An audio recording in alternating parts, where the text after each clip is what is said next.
Stories, Fables, Ghostly Tales.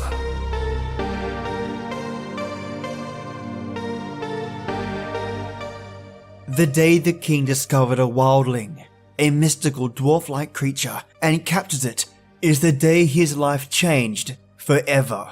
That same king is bound by his word, and the mistakes of a child bring sadness to a kingdom. This and more is waiting just for you for today's Swedish folk story. Welcome listeners, I bring you The Princess and the Glass Mountain, a very old tale that I hope you will enjoy. Right now it's raining like crazy, and I'm all rugged up, recording and enjoying a delicious tea latte, mint, chocolate, and a bit of whipped cream. Some days you've just got to spoil yourself. So grab your own fresh, piping hot beverage and let's walk down this road to a Swedish kingdom of old. Once upon a time there was a king who took such a joy in the chase that he knew no greater pleasure than hunting wild beasts. Early and late he camped in the forest with hawk and hound, and good fortune always followed his hunting. But it chanced one day that he could rouse no game, although he had tried in every direction since morning. And then, when evening was coming on, and he was about to ride home, he saw a dwarf or wild man running through the forest before him. The king at once spurred on his horse, rode after the dwarf, seized him, and he was surprised at his strange appearance, for he was small and ugly, like a troll, and his hair was as stiff as bean straw. But no matter what the king said to him, he would return no answer, nor say a single word one way or another. This angered the king, who was already out of sorts because of his ill success at the hunt, and he ordered his people to seize the wild man, and guard him carefully lest he escape. Then the king rode home. Now his people said to him, "You should keep the wild man a captive here at your court, in order that the whole country may talk of what a mighty huntsman you are. Only you should guard him, so that he does not escape, because he is of a sly and treacherous disposition." When the king had listened to them, he said nothing for a long time. Then he replied, "I will do as you say, and if the wild man escapes, it shall be no fault of mine. But I vow that whoever lets him go shall die without mercy, as though he were my own son." The following morning, as soon as the king awoke, he remembered his vow. He at once set for wood and beams, and had a small house or cage built quite close to the castle. The small house was built of great timbers, and protected by strong locks and bolts, so that none could break in, and a peephole was left in the middle of the wall through which food might be thrust. When everything was completed, the king had the wild man led up, placed in the small house, and he himself took and kept the key. There the dwarf had to sit a prisoner, day and night, and the people came afoot and a horseback to gaze at him. Yet no one ever heard him complain, or so much as utter a single word. Thus matters went for some time. Then a war broke out in the land, and the king had to take the field. At parting he said to the queen, "You must rule the kingdom now in my stead, and I leave land and people in your care. But there is one thing you must promise me you will do, that you will guard the wild man securely, so that he does not escape while I'm away." The queen promised to do her best in all respects, and the king gave her the key to the cage. Thereupon he had his long galleys, his sea wolves, push out from the shore, hoisted sail, and took his course far, far away to the other country. The king and queen had only one child, a prince who was still small, yet great in promise. Now, when the king had gone, it chanced one day that the little fellow was wandering about the royal courtyard, and came to the wild man's cage, and he began to play with an apple of gold he had. And while he was playing with it, it happened that suddenly the apple fell through the window in the wall of the cage. The wild man at once appeared, and threw back the apple. This seemed a merry game to the little fellow. He threw the apple in again, and the wild man threw it out again, and thus they played for a long time.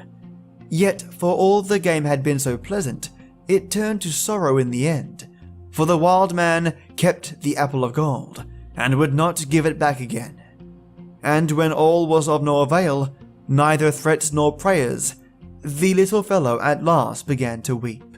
Then the wild man said, "Your father did ill to capture me, and you will never get your apple of gold again." The little fellow answered, "And how can I let you out? Just you give me back my apple again, my apple of gold." Then the wild man said, "You must do what I now tell you. Go up to your mother, the queen, and beg her to comb your hair.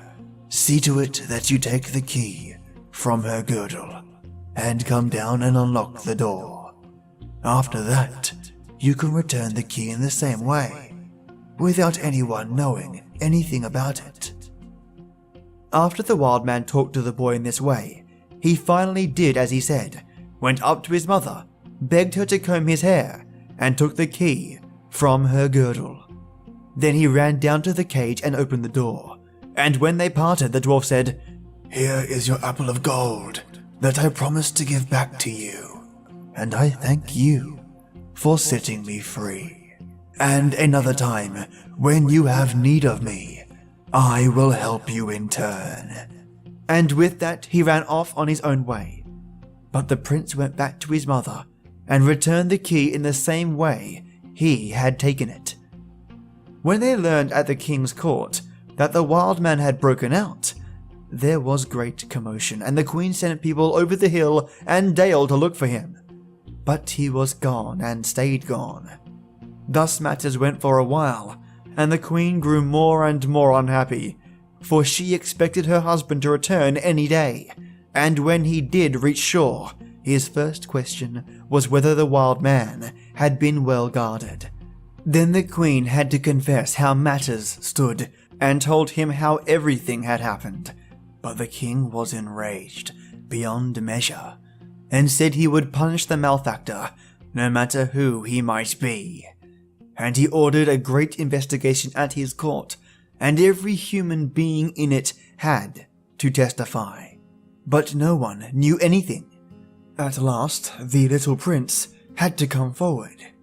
And as he stood before the king, he said, "I know that I have deserved my father's anger, yet I cannot hide the truth, for I let out the wild man." Then the queen turned white, and the others as well, for there was not one who was not fond of the prince. At last the king spoke. "Never shall it be said of me that I was false to my vow, even for the sake of my own flesh and blood. No, you must die the death you have deserved." And with that he gave the order to take the prince to the forest and kill him. And they were to bring back the boy's heart as a sign that his command had been obeyed.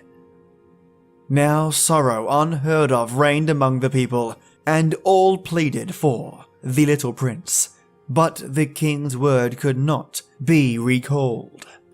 His serving men did not dare disobey, took the boy in their midst, and set forth. And when they had gone a long way into the forest, they saw a swineherd tending his pigs. Then one said to the other, "It does not seem right to me to lay hand on the king's son. Let us buy a pig instead, and take its heart. Then all will believe it as the heart of the prince." The other serving men thought that he spoke wisely, so they bought a pig from the swineherd, led it into the woods, butchered it, and took its heart. Then they told the prince to go on his way and never return. They themselves went back to the king's castle, and it is easy to imagine what grief they caused when they told of the prince's death. The king's son did what the serving man had told him. He kept on wandering as far as he could, and never had any other food than the nuts and wild berries that grow in the forest, and when he had wandered far and long, he came to a mountain upon whose very top stood a fir tree. Said he to himself, "After all, I might as well climb the fir tree and see whether I can find a path anywhere." No sooner said than done. He climbed the tree, and as he sat in the very top of its crown and looked about on every side, he saw a large and splendid royal castle rising in the distance and gleaming in the sun. Then he grew very happy and at once set forth in that direction. On the way he met a farmhand who was ploughing and begged him to change clothes with him. Thus fitted out, he at last reached the king's castle, went in, asked for a place, and was taken on as a herdsman to tend the king's cattle. Now he went to the forest early and late, and in the course of time forgot his grief, grew up and became so tall and brave that his equal could not be found. And now, our story turns to the king, who was reigning at the splendid castle. He had been married, and he had an only daughter. She was lovelier by far than other maidens, and had so kind and cheerful disposition that whoever could someday take her to his home might well consider himself fortunate. Now, when the princess had completed her 15th year, a quite unheard of swarm of suitors made their appearance, as may well be imagined, and for all that she said no to all of them. They only increased in numbers. At last, the princess said, "None other shall win me save he who can ride up the high glass mountain in full armor." The king thought this a good suggestion. He approved of his daughter's wish, and had proclaimed throughout the kingdom that none other should have the princess save he who could ride up the glass mountain. And when the day set by the king had arrived, the princess was led up the glass mountain. There she sat on its highest peak, with a golden crown on her head and a golden apple in her hand, and she looked so immeasurably lovely that there was no one who would not have liked to risk her life for her.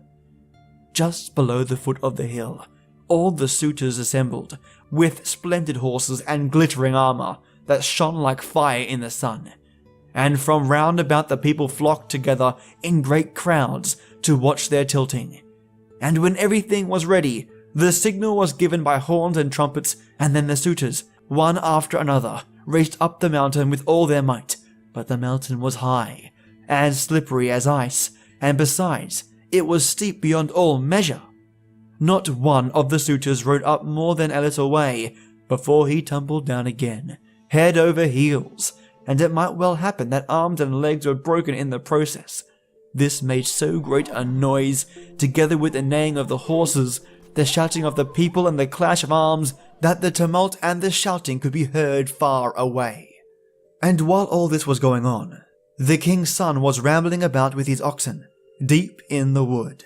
But when he heard the tumult and the clashing of arms, he sat down on a stone, leaned his cheek on his hand, and became lost in thought.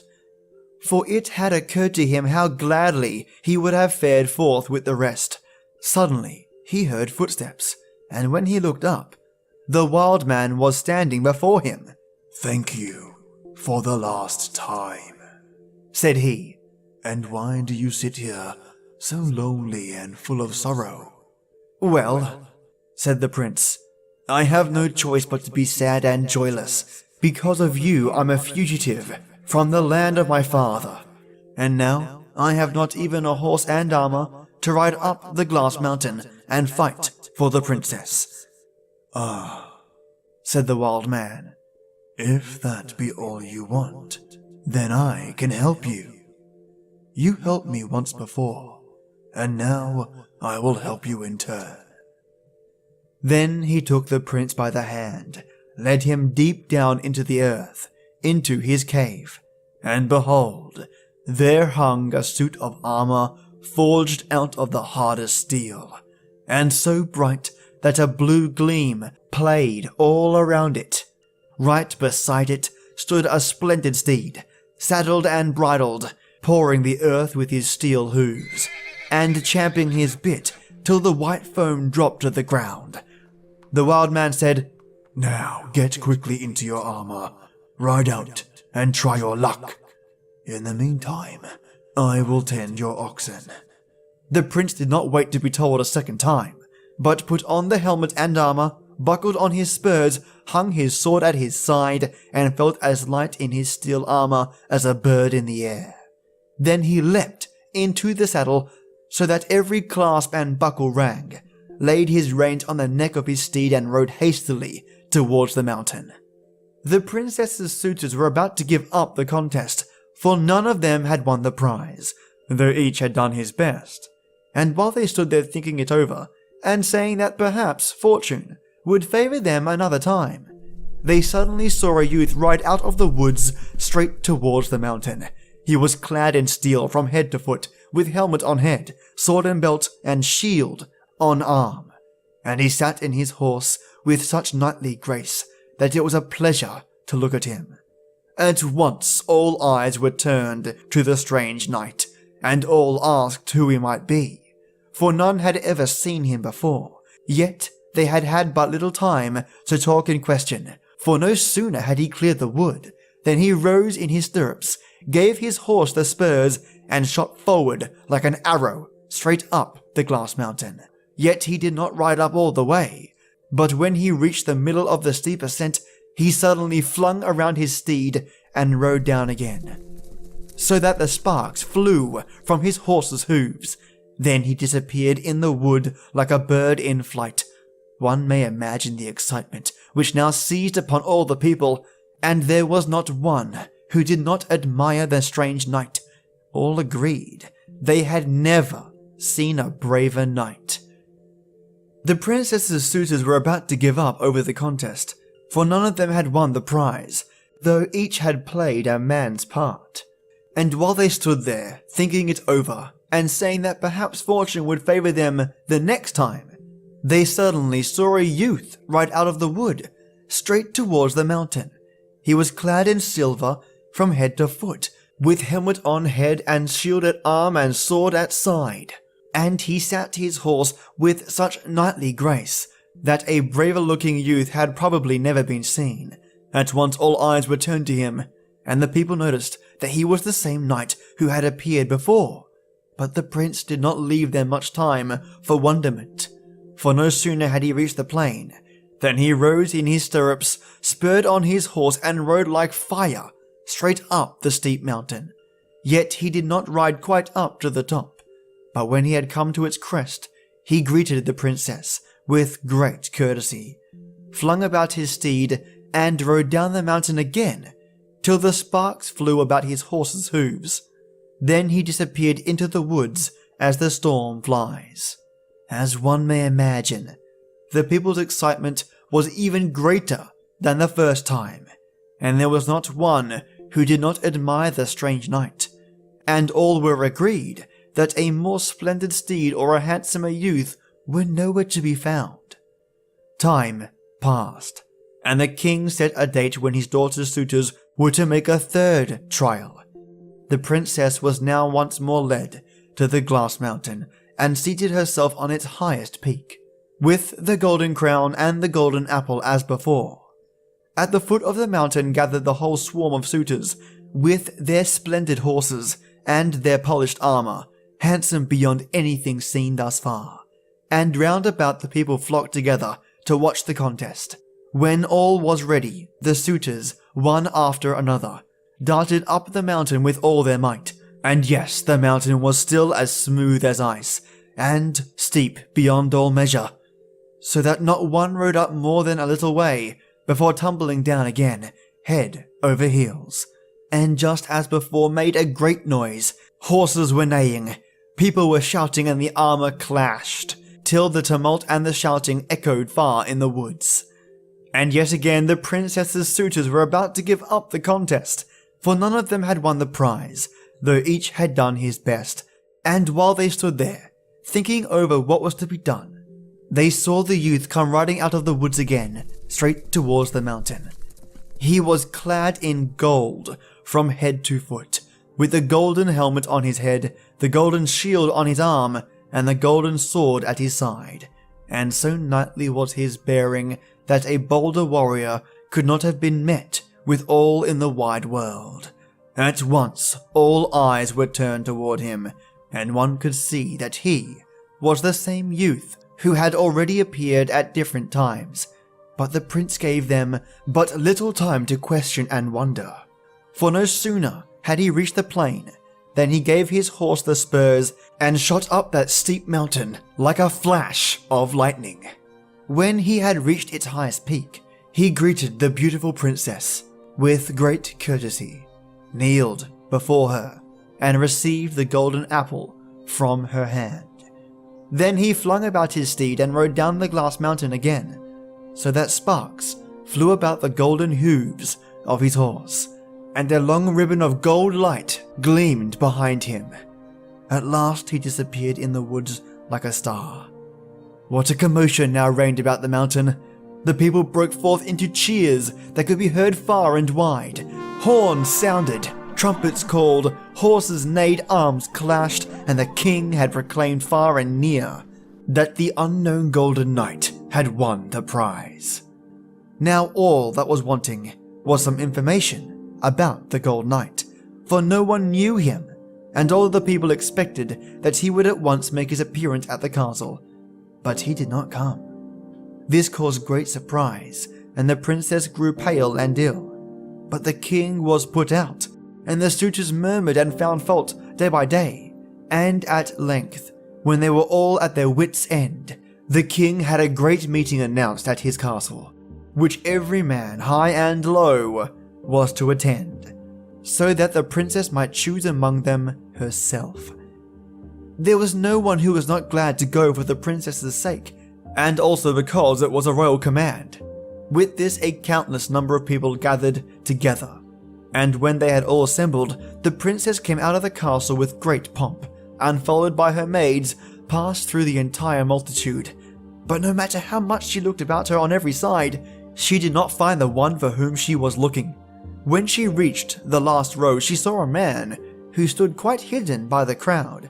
He had a flat cap and a wide grey mantle, such as shepherds wear, but its hood was drawn up so that his face could not be seen. At once the princess ran up to him, drew down his hood, fell upon his neck and cried, "Here he is! Here he is!" Then all the people laughed, for they saw that it was the king's herdsman, and the king himself called out, "May God console me for the son-in-law who is to be my portion." The man, however, was not at all abashed, but replied, "Oh, you need not worry about that at all. I am just as much a king's son as you are a king." With that he flung aside his wide mantle, and there was none left to laugh, for instead of the grey herdsman, there stood a handsome prince, clad in gold from head to foot, and holding the princess's golden apple in his hand. And all could see that it was the same youth who had ridden up the glass mountain.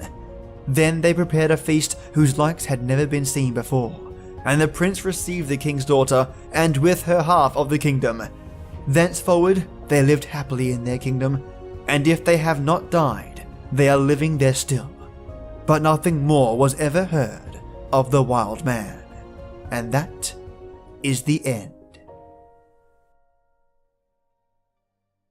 Just brilliant. I love these old tales. But there was one thing that surprised me.